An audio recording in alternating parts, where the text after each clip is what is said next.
Every house has its secrets, but at Nightmare Mansion, secrets don't just whisper, they scream. Perched ominously on the edge of cliffside, overlooking the turbulent waters below, this mansion's silhouette imposes a dread that can be felt before its iron gates creak open. Wrapped in ivy and decades of neglect, the mansion seems to breathe with a life of its own, its windows gazing down like hollow eyes full of dark histories. Two young thrill-seekers, drawn by the allure of the supernatural, push open the mansion's heavy oak door, unaware that some doors once opened can never be closed again. The air inside was thick with the must of old wood, and a subtle hint of decay that wasn't just physical but felt historical, charged with the echoes of past lives and sudden tragic ends. The mansion's interior held a decrepit grandeur. As they ventured deeper, each footstep seemed to stir whispers from the shadows, a soft rustling as if the house adjusted to accommodate its rarely welcomed visitors.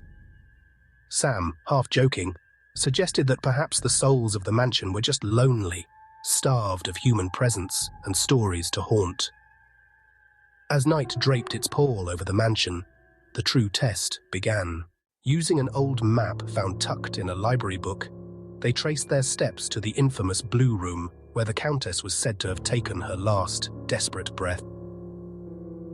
The door groaned open, revealing a room bathed in an unnatural sapphire hue, as if holding its breath for eternity.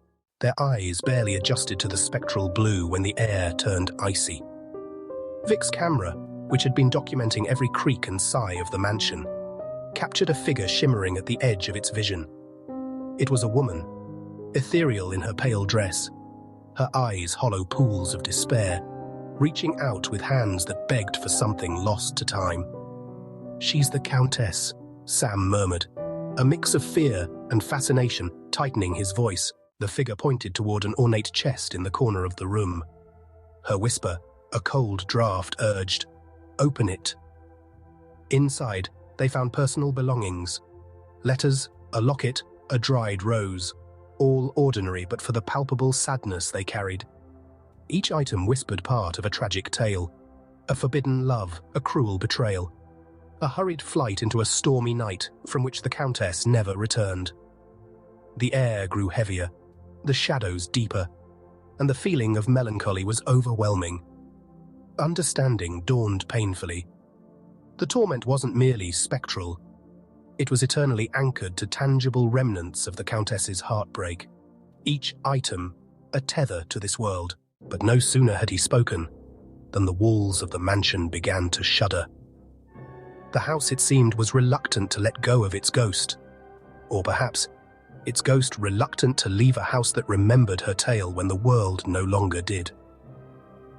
As they raced against an escalating fury of spectral winds and a labyrinth of corridors that seemed suddenly unfamiliar, the boundary between the past and present thinned. Faces appeared in mirrors not as reflections, but as desperate echoes of the dead.